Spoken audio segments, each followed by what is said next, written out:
I never thought I'd find myself in this situation, but here I am, recounting the tale of how my life took a nosedive and somehow turned into a stand-up routine.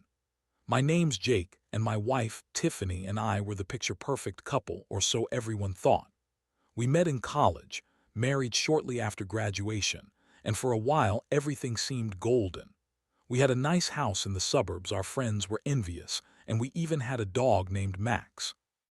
Life was good, or at least it felt that way until it was. The first sign that something was off came about 6 months ago. Tiffany started coming home late from work, claiming she had to meet with clients.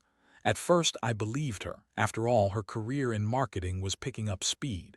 But then the little things began to shift. She became more guarded with her phone, often locking it when I entered the room. I brushed it off at first. Maybe she was just being considerate. But when I noticed her frequently texting during dinner and giggling like a schoolgirl, my gut started twisting. I decided to let it go for a few more weeks, thinking maybe I was just being paranoid. But then I found a receipt for a hotel stay in her purse while I was searching for my wallet. It was from a week before.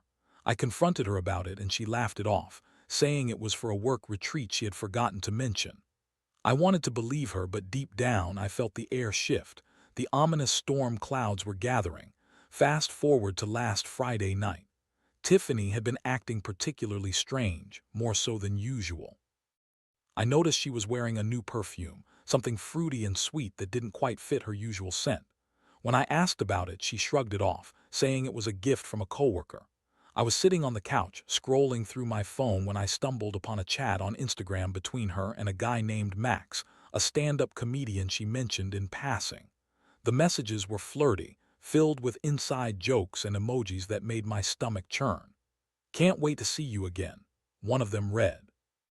The air in the room turned heavy, and I felt a wave of nausea wash over me. In a fit of rage and disbelief, I confronted her as soon as she walked through the door. "Tiffany, who the hell is Max?" I demanded, my voice trembling with a mixture of fear and fury. Her face went pale, and for a moment I thought she might actually come clean. But instead she laughed, just like she always did when she was caught in a lie. "Oh, please, Jake, it's just harmless fun, you're overreacting."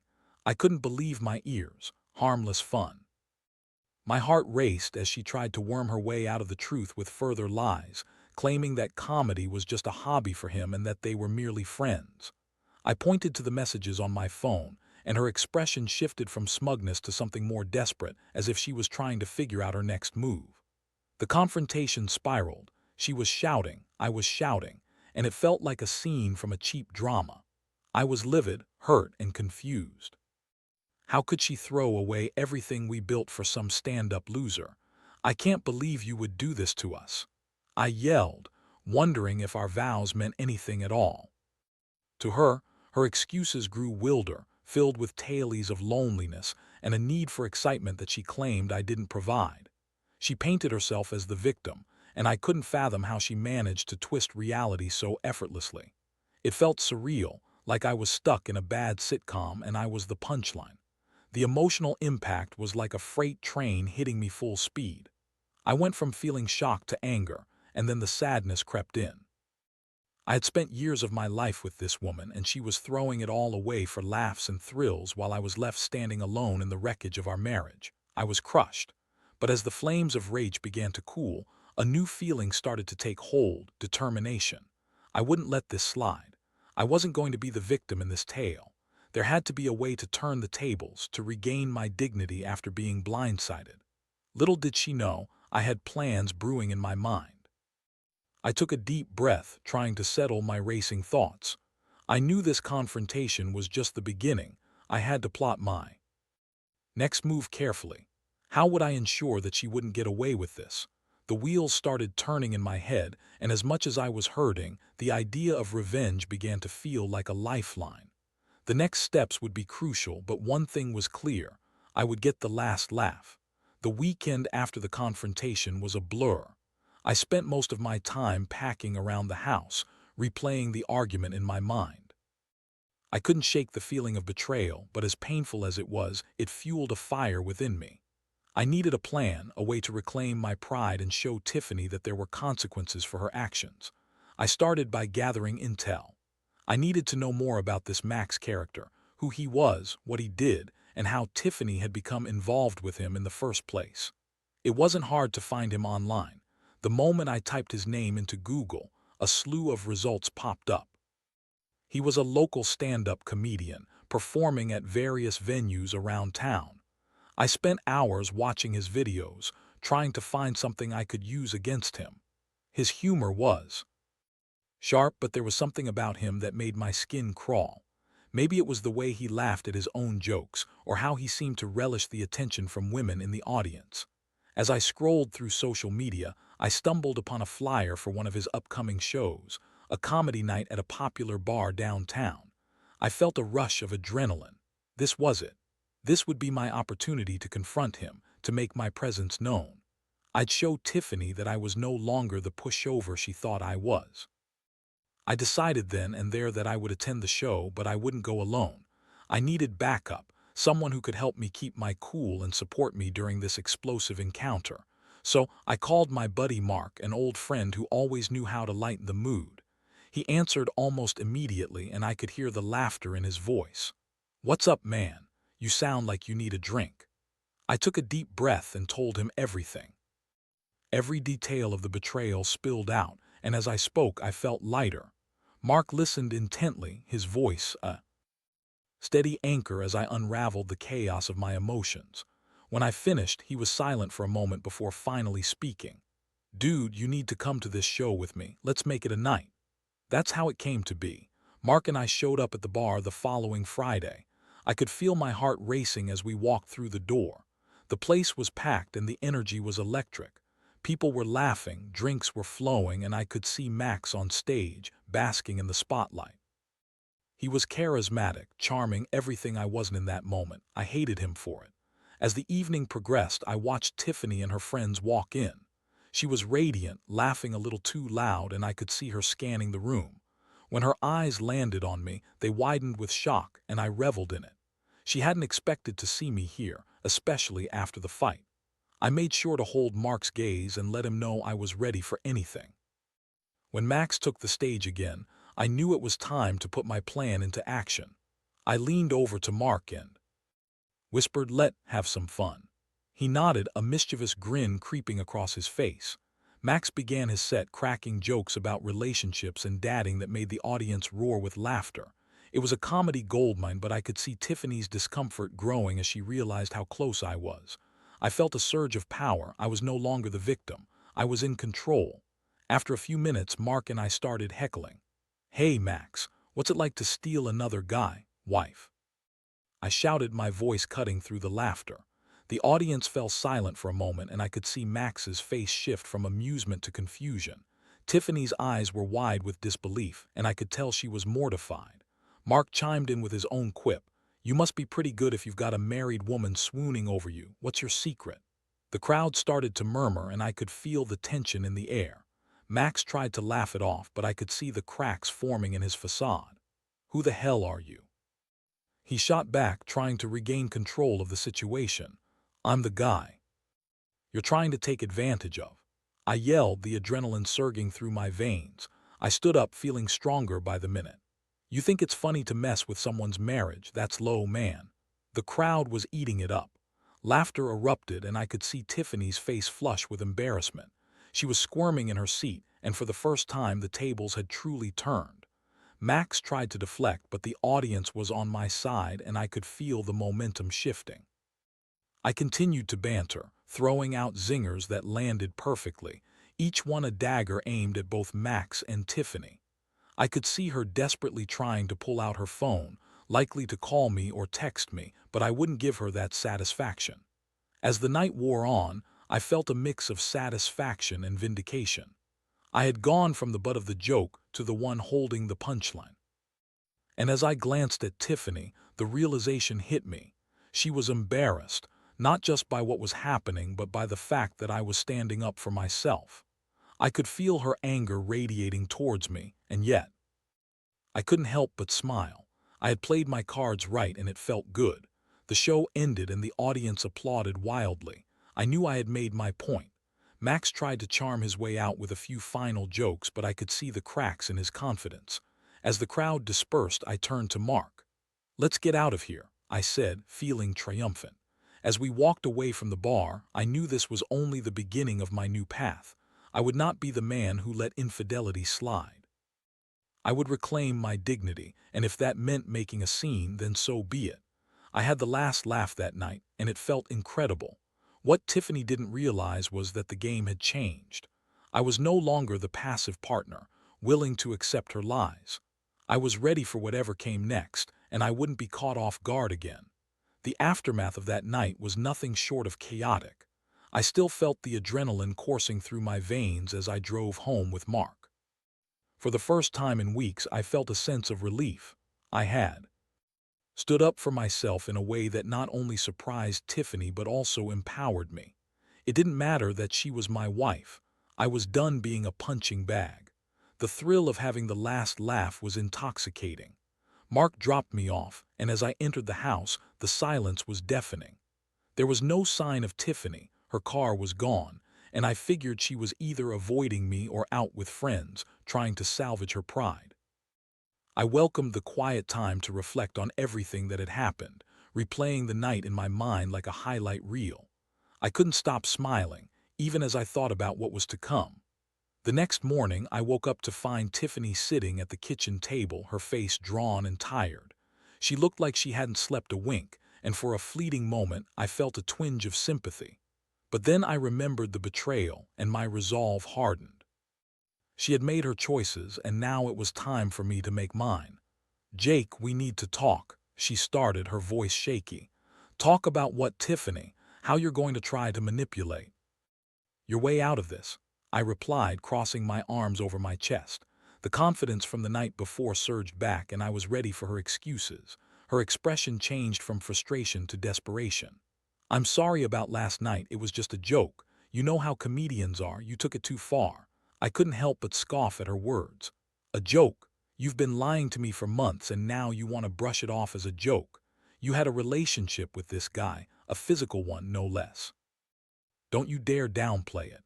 Tiffany's eyes filled with tears, and I could sense her trying to regain her composure. "I never meant for it to happen. You've been so busy with work, and I just needed someone to talk to." I felt a wave of anger wash over me. "Someone to talk to, is that what you call it? Because it sounds like you found a soft spot in the arms of a stand-up comedian. You didn't just talk, Tiffany. You had sex with him." She looked down, unable to meet my gaze. "I know I messed up, but you can't throw everything away over this. We can work through it." I shook my head, disbelief washing over me. "Work through it? Do you really think I can just forget about this? How do I trust you again? You've been lying to my face and sneaking around behind my back." The silence that followed was heavy. I could see her struggling to come up with a response, and honestly, it was satisfying. I was finally seeing the cracks in her facade, the panic in her eyes revealing the truth. "I know I hurt you," she finally admitted, her voice barely a whisper. "But I love you, Jake. You're my husband. Love, is that what you call it? Because it sure as hell didn't look like love when you were laughing it up with Max," I retorted, my voice rising. "You made your choice, and now you have to deal with the consequences." The conversation reached a stalemate. I could see the shock on her face, and it was hard to read her expression. Was she genuinely remorseful, or was this just another attempt to manipulate me? I didn't have the energy to figure it out anymore. With my heart pounding, I took a deep breath and made the hardest decision I'd ever faced. "Tiffany, I think it's best if we take a break. I need some space to think about what I want. I can't be around you right now." Her eyes widened, and for a moment I could see the realization wash over her. "You can't be serious. You're just going to throw our marriage away." "It's already been thrown away, Tiffany. You just didn't realize it until now." My voice was firm, and with that, I turned and walked out of the kitchen, leaving her tears behind me. The next few days were surreal. I moved into the guest room, hoping to create some distance, some space to breathe. I spent hours packing, thinking, and wondering how we had gotten here. I thought about the good times, the laughter, and how quickly it all spiraled into this nightmare. I started reaching out to friends and family, sharing pieces of my story. Their support was invaluable. They listened to me vent about Tiffany's betrayal and offered their advice. I received a mix of opinions. Some thought I should give her another chance, while others urged me to stand firm and not let her walk all over me. As I navigated this emotional minefield, I realized that I didn't want to be the guy who begged for forgiveness. I didn't want to be the one who took her back simply because I loved her. Love wasn't enough to fix this.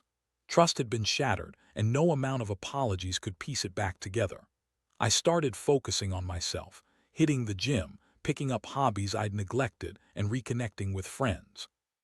I was learning how to be my own person again, and with every passing day I felt stronger. I loved Tiffany once, but I was beginning to understand that my self-worth wasn't tied to her or our marriage. As the days turned into weeks, I began to contemplate what my future would look like without her. I realized that I didn't want to live a life filled with lies and deceit. I wanted honesty, stability, and someone who valued me. The thought of moving forward was both scary and exhilarating.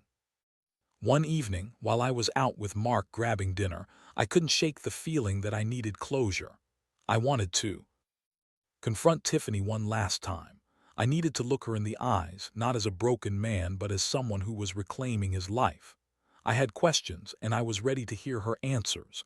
I didn't know what would happen next, but I was prepared for anything. I was taking control of my life, and I was ready to face whatever came next head-on. It was time to confront Tiffany again, and when that moment came, I would make sure she understood just how much she had lost. The day I decided to confront Tiffany again felt pivotal.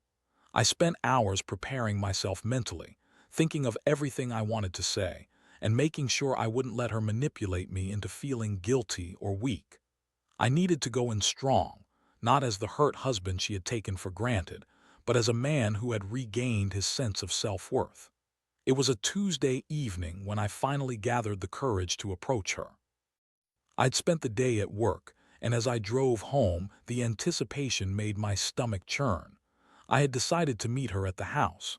I wanted this conversation to happen in a familiar space, one that we had shared for years. No more running away or hiding in guest rooms. I was standing my ground. As I pulled into the driveway, I saw her car parked outside and my heart raced. I took a deep breath, steeling myself for what was to come. I walked up to the front door, turned the knob, and stepped inside the house that once felt like a home but now felt like a battleground. Tiffany was sitting on the couch, scrolling through her phone. When she looked up and saw me, her expression shifted from surprise to something more guarded. "Jake," she said quietly, "I didn't expect you to come home so soon. Can we talk?" I asked, trying to keep my tone neutral but firm. I wanted to set the stage right. "Sure," she replied, putting her phone down and shifting in her seat. "Is this about last week? Because I really didn't mean to hurt you," and I cut her off. "We need to be honest with each other. I'm tired of the excuses, Tiffany. You had an affair. I want to understand why you thought it was okay to betray me like that." Her face fell, and I could see the familiar mix of emotions brewing within her: defensiveness, sadness, and perhaps a flicker of guilt. "Jake, I know what I did was terrible. I was feeling lonely, and Max, he made me feel alive again." "Alive? Is that what you call it? You threw away our marriage for some cheap thrill." I was losing my patience, but I forced myself to remain calm. "You had a choice, Tiffany. You could have come to me, talked about what you were feeling, but instead you chose to cheat." Tears brimmed in her eyes, but I couldn't let myself feel sorry for her. Not now. "I know I messed up, but I thought it was a phase. I didn't think it would go that far. I thought I could keep it separate from you and our life." "Separate?" I repeated incredulously. "How do you keep something like that separate? You were lying to me every time you walked through that door, every time you smiled at me, pretending everything was fine while you were with someone else. It's not just about sex, Tiffany. It's about trust." Her defenses crumbled a little more, and I saw her begin to understand the gravity of what she had done. "I regret it, Jake. I really do. I didn't think about the consequences, and I wish I could take it back." "Do you really? Because it doesn't seem that way. It feels like you're trying to save your own skin right now." I could see her fighting to hold back tears. "I want you to be honest with me about your feelings, not just about what you did, but about us. Do you still love me?" She hesitated, and it felt like an eternity before she answered. "I do love you, Jake. I never stopped loving you. I don't know how to fix this." I felt a surge of anger and sadness all at once. Love isn't enough anymore. You've taken too much from me and I don't know how we can come back from this. It's going to take more than just words to rebuild what you've broken. I'm willing to do anything, she pleaded, her voice cracking. I'll go to counseling. I'll do whatever it takes to show you that I'm serious about making things right. Counseling. I arched an eyebrow. And what happens after that? Are you going to just hope I magically trust you again? Because that's not how this works. I took a deep breath, trying to calm the storm of emotions raging inside of me.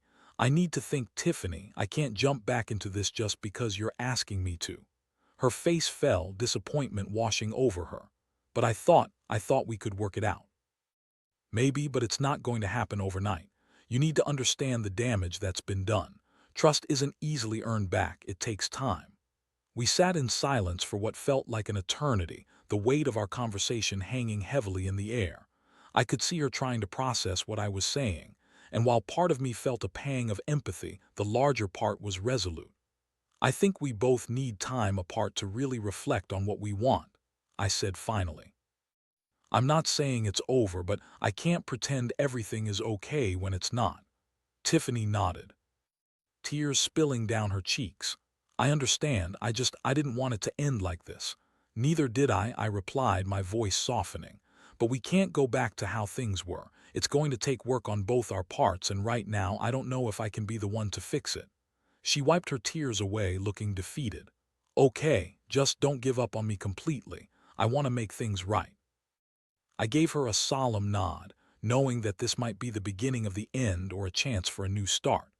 I didn't know what the future held, but I was ready to face it. Leaving the living room felt profound. I was stepping into the unknown, but I was no longer afraid. I was taking charge of my future, and regardless of what Tiffany decided to do, I was determined to find my way back to happiness, whether that involved her or not. As I walked into the kitchen, I felt a mix of hope and apprehension. Change was hard, and I knew that whatever happened next, it was going to be a journey. I was ready to confront my reality, and I wouldn't shy away from whatever came next. After that conversation with Tiffany, life took on a different rhythm. The house felt eerily quiet. I was still in the guest room, trying to carve out my own space, but the silence was deafening. I spent countless hours reflecting on everything that had gone wrong while also trying to figure out what I truly wanted. The emotional roller coaster was exhausting, but it pushed me to prioritize my own well-being. In the days that followed, I focused on building a new routine. I started hitting the gym more regularly, finding solace in the physical challenge and the endorphins that flooded my system. I reconnected with friends, going out for drinks and venting about my situation. They were incredibly supportive, always offering a listening ear or a distraction to keep my mind off things. But as the days turned into weeks, I couldn't shake the feeling of uncertainty. Tiffany was still around the house, and while we avoided deep conversations, the tension between us was palpable. I could sense her desire to fix things, to return to the life we once shared, but I was still grappling with my feelings. One night I came home from the gym and found her sitting at the kitchen table with a stack of papers spread out before her. She looked up as I walked in, and I could see the determination in her eyes. Jake, I've been thinking about what you said, and I want to show you I'm serious about making this work, she said, her voice steady. I felt a wave of irritation wash over me. Tiffany, we've already talked about this. You can't expect me to jump back into this just because you've decided to put some papers together. It's not just papers, she insisted, her frustration bubbling to the surface. I've researched counseling options, couples therapy, and even support groups. I want to give us a real chance to heal.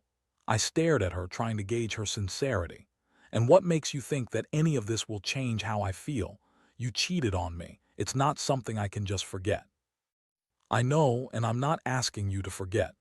I'm asking you to consider the possibility that we can change, that I can change, she pleaded, her voice breaking. I closed my eyes, trying to fight the flood of emotions.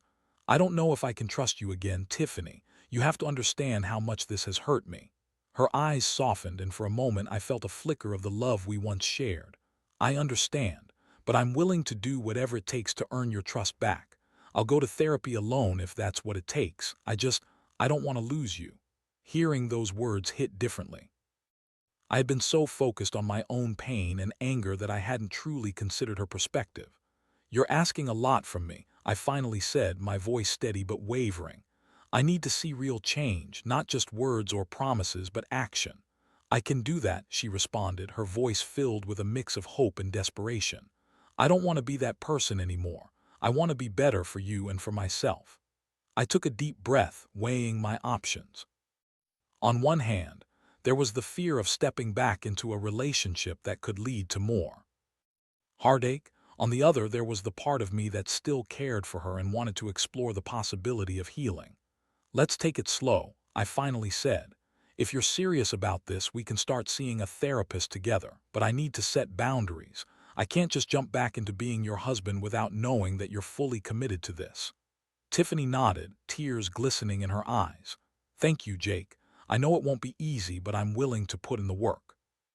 In the following days, I found myself juggling a mix of emotions. I started researching therapists and reached out to a couple of options that specialized in couples counseling. It felt like stepping into uncharted territory, and I was terrified. The possibility of reopening old wounds and facing the truth was daunting, but I knew it was necessary if we wanted to move forward. We had our first session a week later. Sitting on the couch in the therapist's office, I felt a mix of anxiety and anticipation. Tiffany sat beside me, her hand resting on my thigh, and I could sense her nervous energy as well. "Welcome." The therapist greeted us with a warm smile. "I'm glad you both decided to come in today. Let's start with an overview of what brought you here." I took a deep breath and began to speak. "We've been married for several years, but recently I discovered that my wife had an affair. It's been devastating, and we're here to figure out where to go from here." As I spoke, I could feel the tension in the room. The therapist nodded, encouraging me to continue. "I want to understand why it happened and if we can rebuild trust, but I'm struggling to see how." Tiffany chimed in, her voice shaking slightly. "I know I hurt him deeply, and I take full responsibility for my actions, but I want to work on myself and show Jake that I can be a better partner." The therapist guided our conversation, offering insights and prompting us to explore our feelings more deeply. It was uncomfortable, but I found myself opening up in ways I hadn't expected. "We need to be honest about our emotions," the therapist explained. "Trust takes time to rebuild, and it's essential that both of you feel safe expressing your feelings without judgment." As each session passed, I started to see glimmers of progress. Tiffany was opening up about her insecurities and the reasons behind her actions, while I was learning to articulate my feelings without letting anger consume me. We began to understand each other on a deeper level, and while it was still painful, I could see the potential for healing. Weeks turned into months, and while there were still hard days, I felt like we were moving in the right direction. I was learning to set boundaries, and Tiffany was showing genuine remorse and commitment to change. I began to see small shifts in her behavior. She was more attentive, more communicative, and willing to be vulnerable. But just as I was starting to feel hopeful, a part of me still battled with lingering doubt. There were days when I questioned whether this was a temporary fix or a genuine transformation. I wanted to believe that we could rebuild our relationship, but the scars of betrayal were still fresh. One night, as we lay in bed together, I turned to her. "Tiffany, do you really think we can make this work? I mean, really?" She looked at me, her expression thoughtful. "I believe we can. It won't be easy, but I'm committed to putting in the work. I don't want to lose you, and I'm ready to fight for our marriage." I wanted to believe her, and as I held her close, I felt a flicker of hope. Perhaps this was the turning point we needed, the moment we could both begin to heal, not just as individuals but as a couple. But the question lingered in my mind. Would we emerge stronger, or would this journey lead to another heartbreak? Only time would tell, and I was ready to face whatever came next. The road ahead was uncertain, but I was no longer afraid. I was learning to trust again, one step at a time. And while I didn't have all the answers, I knew we were both committed to finding our way forward together. As the months passed, the therapy sessions became a lifeline for both of us. We learned to communicate better, to express not just our words but our feelings.